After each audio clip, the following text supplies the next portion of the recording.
অভিভাবক হিসেবে দায়িত্ব পালন করছেন জামালপুর জেলার সুযোগ্য সিভিল সার্জন মহোদয়। আমি ছোট মানুষ, এরা একটি সুন্দর আয়োজন করছে, আপনি যদি একটু সময় দেন, সহযোগিতা করেন। সকলকে আজকের এই মহতী অনুষ্ঠানে উপস্থিত হওয়ার জন্য, আপনাদের মূল্যবান সময় দেওয়ার জন্য ধন্যবাদ এবং কৃতজ্ঞতা জানাই। আমি এখানে স্কুল শেষ করে তাদের কর্মজীবন শুরু করবে, ইউনিভার্সিটিতে যাবে, তারপরে ব্যক্তিগত জীবনে তারা হয়তো আগামী দিনে এই রাষ্ট্র অর্জন করার পরে সিভিল সার্জন হয়েছে, ডাক্তার হয়েছে, আজকের এই অনুষ্ঠানে প্রধান অতিথি হয়েছে।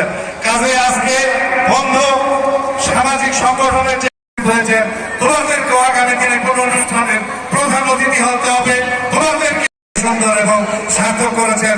আবারও তাদের সকলকে কৃতজ্ঞতা